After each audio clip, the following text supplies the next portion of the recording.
असतात नाही का शॉर्ट मध्ये. त्याच्यानंतर इथं दोन लाईटी दिलेल्या आहे, दोन लाईटी आहे, इथं अंडे हे ट्रे, याच्या खाली पण अंडे ठेवायला जागा आहे. वरती वेदांत हे मशीन केवढंच घेतलं तू? हे 5,500 मशीन. 5,500. आता हे वर्किंग कसं होतं सर? याचं काम असं आहे ना, तर याच्यात 120 अंड्यांची कॅपॅसिटी याची आणि हे फुल्ली ऑटोमॅटिक आहे. फक्त याला रोटेशन आपल्याला हाताने करावं लागतं, अंडे रोटेट आपल्याला हाताने करावं लागतं. आणि 37.7 टेम्परेचर झाल्यानंतर हे लाईटी वगैरे सगळं बंद होतं. मी तुम्हाला दाखवतो. हे टेम्परेचर कंट्रोलर आहे. हे टेम्परेचर कंट्रोलर पूर्ण जे बॉक्स मधलं टेम्परेचर आहे ना, पूर्ण बॉक्स मधलं टेम्परेचर कंट्रोल करतं. आणि त्याच्यात पाणी पण आहे, त्याच्यात फॅन पण आहे, एक्झॉस्टिंग फॅन आहे. ते पाणी आहे ना, ते मॉइश्चर कंट्रोल करतं. आणि जे लाईटीमुळं जी वाफ बीफ होती ना, ती पाण्याची वाफ झाल्यानंतर ते जेवढं वातावरण आहे ना त्या बॉक्स मधलं, ते वातावरण कंट्रोल करतं. आता याच्यामध्ये किती अंडे टाकले? याच्यात 106 अंडे टाकले, कारण माझे आपल्या गावठी कोंबड्यांचे अंडे थोडेसे मोठे होते, त्याच्यामुळे 106 अंडे बसले. 130 पर्यंत पण छोटे अंडे असल्यानंतर ते बसतात. 130 पर्यंत बसतात. पण कमीत कमी 100 120 कमीत कमी. आणि याच्यावर मी बघितलं तू या अंड्याला हे मार्किंग केलेली एक्स काय हे रोटेशन करायला पाहिजे ना आपल्याला. हे जर सकाळी 2 टाइम, दिवसातून 2 टाइम अंडे रोटेट करावं लागतं. आता कोंबडी जर अंड्यावर बसली, तर अंड्यावर बसल्यानंतर कोंबडी काय करते, अंडे स्वतः घुळून घेते, अंडे घुळती.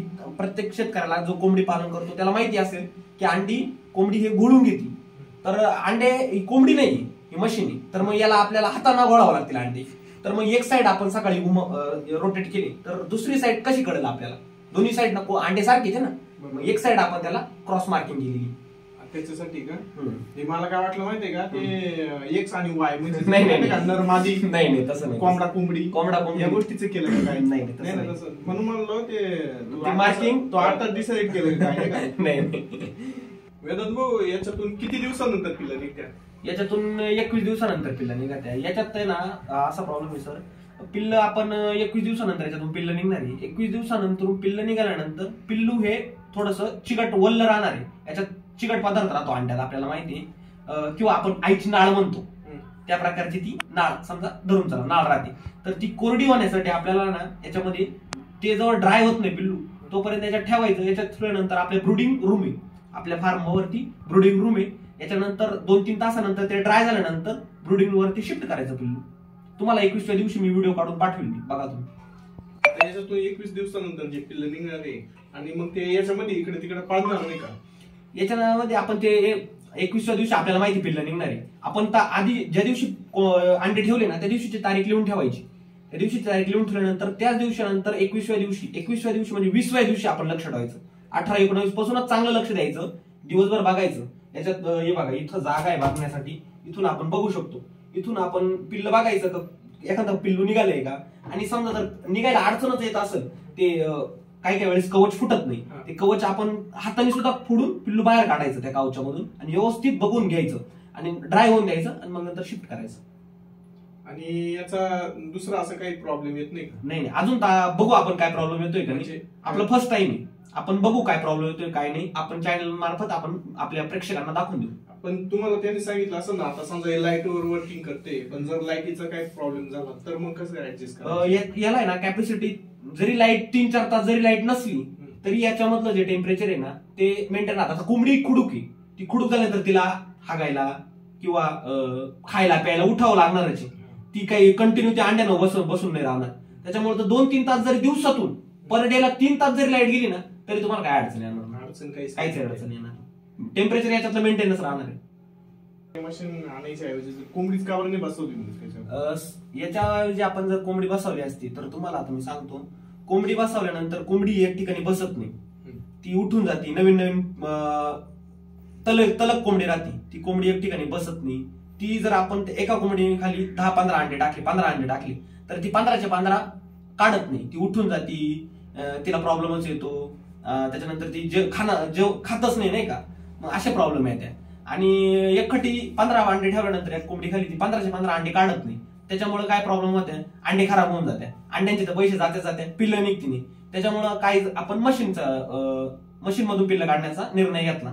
मशीन मध्ये काय फायदे होतं, मशीन मध्ये आपण जर 100-110 अंडे जरी ठेवले ना तर कॅपॅसिटी मशीन 90% ते 80%, म्हणजे नाही काही तर 100 मध्ये 80 पिल्लं तरी हमखास आपले निघणारे, 20च अंडे खराब होणारे. जर आपण 10 कोंबड्या बसवल्या असत्या, समजा तुम्ही म्हणता, तुम्ही जर म्हणत असतील तुमच्या मनातून की आपण मशीनच का आणली, एवढी 5,500 काला खर्च केली, 5,500 खर्च करून तुम्ही मशीन आणली, त्यापेक्षा 10 कोंबड्या आणल्या असत्या आणि 10 बसवल्या असत्या तर 100 पिल्लच निघाले. असं नाही ना, 100 पिल्लं 10 कोंबड्या खुडूक एक ठिकाणी एक टायमाला होणार नाही. खुडूक एक टायमाला 10 कोंबड्या होणार नाही, आणि 10 कोंबड्या खुडूक झाल्यानंतर ते 100च पिल्लं काढतील. कोणती गॅरंटी? ते 5-5 पिल्लं काढतील. 10-20 अंडे ठेवल्यानंतर त्यांच्या कोंबड्यांखाली ते 5-5च पिल्लं काढतील. ते एवढे प्रॉपर पिल्लं काढणार नाही. हे मशीन पाहता तुम्ही बघितलं, इतक्यात बंद झालं. ते सब फुल्ली ऑटोमॅटिक आहे, याला डोक्याला ताणच नाही ना. याला लावून दिलं का संपला विषय. आता तू या मशीन मधून जे पिल्लं काढशील अंडे ठेवून, हो, आणि ते विक्रीसाठी करणार आहे काही? विक्रीसाठी करणार. आता तुमच्या चॅनलवरून मी माझं प्रमोशन मी करणार आहे. तुम्ही कोणाला लागले अंडे पिल्लं लागले तर माझ्या संपर्क करा. तुमच्या चॅनलवरती माझा नंबर देऊन टाका. ठीक आहे, नक्की देऊ आम्ही. धन्यवाद. आपलं मशीन आहे. त्याच्यानंतर हे इथून आपण समजा लय बघायचे तर इथून आपण बघू शकतो डायरेक्ट स्वस्तात नाही का, शॉर्ट मध्ये. त्याच्यानंतर इथं 2 लाईटी दिलेल्या आहे, 2 लाईटी आहे. इथं अंडे आहे, हे ट्रे आहे, याच्या खाली पण अंडे ठेवायला जागा आहे, वरती पण अंडे ठेवायला जागा आहे. 2 आपण पाणी ठेवतो मॉइश्चर कंट्रोलसाठी, आणि हा फॅन आहे एक्झॉस्टिंग फॅन, गार गरम होण्यासाठी. आणि हे इथं सेन्सर आहे. सेन्सर म्हणजे टेम्परेचर मीटर, टेम्परेचर कंट्रोलरला सेन्सर अटॅच आहे. कारण टेम्परेचर हे 37.7च्या पुढे जात नाही, 37.7च असतं, आणि त्याच्यानंतर 37च्या खाली येत नाही. हे टेम्परेचर मेंटेन असतं 37.7 आणि 37, खाली नाही वर नाही. मित्रांनो, जर कोणाला कोंबडीची पिल्लं पाहण्यासाठी लागत असेल तर तुम्ही ना 21 दिवसानंतर वेदांत भाऊशी कॉन्टॅक्ट करा. वेदांत भाऊ तुम्हाला काय भाव असेल त्या भावाने तुम्हाला ती पिल्लं 100% देणार, 100%. आणि बघा, हा व्यवसाय करून बघा कसं आहे काय आहे. वेदांत भाऊंनी त्यांचा अनुभव सांगितला आहे, कसं वाटतंय काय वाटतंय, आणि याच्यात येणाऱ्या अडचणी ते वेदांत भाऊ परत आपण यांचा एक व्हिडिओ बनवू ते पिल्लं निघाल्यानंतर, आणि त्याच्यानंतर 15 दिवसांनी परत एक बनवू आणि पूर्ण व्हिडिओ आपण टाकू का याला काय काय अडचणी आले काय काय नाही. कोणी पिल्लं लागत असतील तर संपर्क करा, आणि पिल्लं लागल्यानंतर आपण पूर्ण माहिती देऊ. त्यांना सांभाळायचं कसं, त्यांना काय करायचं, सगळं खाद्य कसं, त्यांचं नियोजन सगळं आपण त्यांना माहिती देऊ. लागत असेल तर संपर्क करा.